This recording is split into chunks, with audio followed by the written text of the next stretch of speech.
you so much. Thank you, Anil sir. Thank you, Qasim sir. Ritesh sir would request you to stay back. Imran sir, we would want you on stage. And Tejas sir.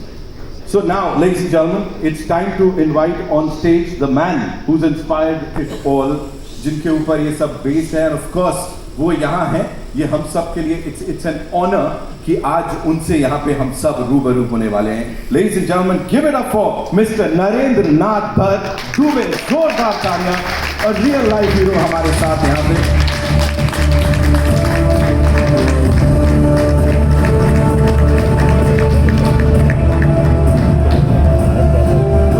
जो मुझे पता है एक वो बात है, वो मैं उसके बारे में करूंगा कि इतना बड़ा ऑपरेशन कुछ 5 डेकेड्स का, उसकी बात नहीं होती थी, लेकिन यहाँ पे अब ये टीम लेके आई है. उसकी बात करूं उससे पहले जो सर तालियां यहाँ पे एकदम फर्स्ट हैंड आपने देखा, इसको फील किया. What do you have to say sir?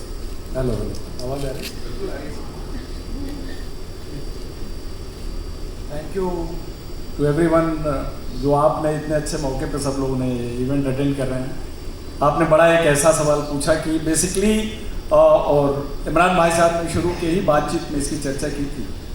तो बॉर्डर सिक्योरिटी फोर्स पे मैं 2 लाइन जरूर कहना चाहूँगा कि 60 साल के अपने एग्जिस्टेंस में इस ऑर्गेनाइजेशन ने नो वार नो पीस का जो एक रिकॉर्ड इस्टेब्लिश किया है, और कश्मीर के जो 15 साल शुरुआती टेररिज्म को कंट्रोल करने में जो इसका रोल रहा है, वो शायद आपके इस क्रिएशन के बाद से बहुत कुछ पब्लिक के सामने उभर के आया है.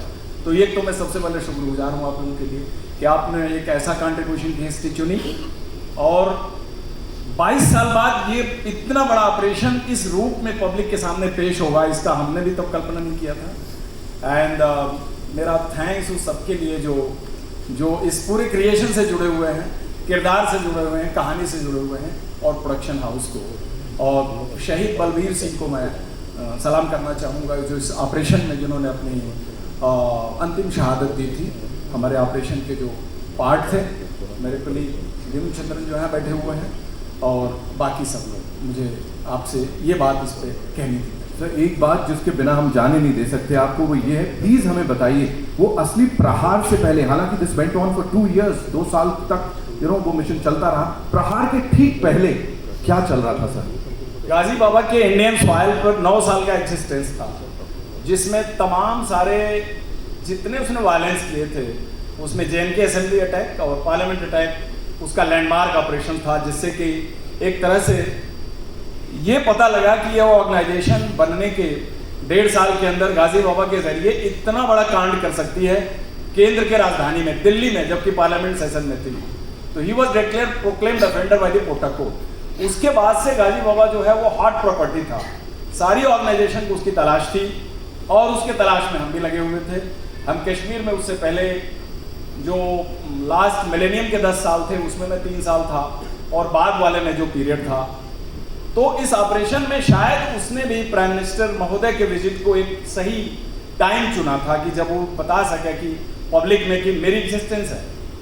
और वो थोड़ा एबव बोर्ड गया और जोश में आया, और अपना अड्डा उसने श्रीनगर सिटी में शिफ्ट किया. इसी कार्रवाई में हमको जो क्लू मिला, ये 72 घंटे की कंटिन्यूअस चलने वाली कहानी है, जिसमें 72 आवर्स लगे थे. उस 72 आवर्स में ना कोई सोया था, ना किसी ने रेस्ट लिया था, क्योंकि वो ब्रेक हो ही नहीं सकता था. और उसके चलते चलते कंटिन्यूअस उसको हमने चेंज किया, फॉलो किया, और करने के बाद जब हम अंतिम प्रहार वाले मुद्दे पर गए, तो हमको पता था कि एक ऐसा आदमी है जो इससे पहले 3 बार कार्डन से बच के निकल चुका है, और आज के रात अगर ये बच के निकल गया तो इसको मिलना बड़ा ही मुश्किल है इसका. तो मैं उससे अगले दिन 30 का व्रत था वाइफ का, उन्होंने बोला था कि कल आप आएंगे सवेरे तो हम चलेंगे कहीं. तो मैंने बोला देखो यार बड़ा टेढ़ा ऑपरेशन है, it is very difficult to say क्या होगा. तो उस मॉर्निंग में किसी को कुछ नहीं पता था कि कौन रिटर्न होके आएगा, और हमको 100% पता था कि इस हाइट के अंदर गाजी बाबा बैठा हुआ है. तो वहां पर कुछ विड्रॉल, पीछे हटने, सेकंड थॉट का सवाल ही नहीं था. वो एक अपॉर्चुनिटी थी जो एक ही बार मिली थी, और हमने पूरे शिद्दत के साथ उसे पूरा करने की कोशिश की, और ये सफलता पूरे बॉर्डर सिक्योरिटी फोर्स और BSF के नाम है. क्या बात. एक आखिरी सवाल, मैंने सुना है कि there is a bullet that's still lodged somewhere in your body, ऐसा है क्या? कि हाँ, मेरे ग्रेटर सियाटिक नाच में बुलेट राइट सेंटर गई, और स्पाइनल कार्ड को ब्रूज करके ग्लूटल रीजन में पड़ी हुई है। तो it's a souvenir of that operation for ever I think. वो इसलिए कि उसको ऑपरेट करके निकालना, दोबारा गोली खा के जो तकलीफ होती है उससे बड़ी तकलीफ उसे बाहर निकालना। तो doctors have been kind enough to me that they have left it alone and बस है एक्सरे में देख इसके बाद वो जरा फिल्मी कहानी भी सुना दीजिए जो मेडल की थी। यस, उस रात मैं यहाँ पर एक डायरेक्टर जनरल का अकोमोडेशन डिस्क होता है जो स्टील प्लेट का होता है, उसका शायद डायमीटर 1 इंच का होगा, वो मैंने लगा रखा था यूनिफॉर्म में। पैरा जैकेट के अंदर एक्चुअल यूनिफॉर्म पे था वो सब कुछ कहानी खत्म हो गई। ऑपरेशन थिएटर से यूनिफॉर्म को काट के डॉक्टर्स ने फैमिली को दे दिया। 2 दिन बाद वो यूनिफॉर्म वॉशरमैन ने जब वॉश किया तो उसकी पिन उसके हाथ में चुभी, तो वो ला करके मेरे वाइफ को दिया। वो पूरी प्लेट ने कंप्लीट एक बस लिया था AK-47 का, और वो प्लेट पूरी क्रश हो गई थी और उसने 3 शॉट मेरे आर्म पिट में डिफ्लेक्ट कर दिया। Otherwise 1 shot was enough to end the life. वो डिस्क अभी हमने इंसिग्निया के तौर पे रखा हुआ है।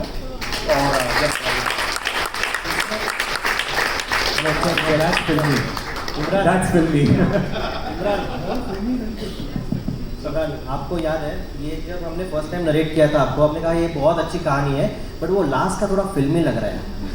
तो प्लीज वो प्लेट का जहाँ पे नहीं है फुटेज लगती है वो तो it's not palatable for the audience at all, but hospital में जब मुझे देखने आए लेट श्री अजय राज शर्मा जी, तो उनको आईजी ऑपरेशन ने थोड़ा सा अम्यूजमेंट के लिए कहा सर कि इस मेडल को देखने बाद लगता है सर आपको हर बीएसएफ वाले को मेडल देना चाहिए।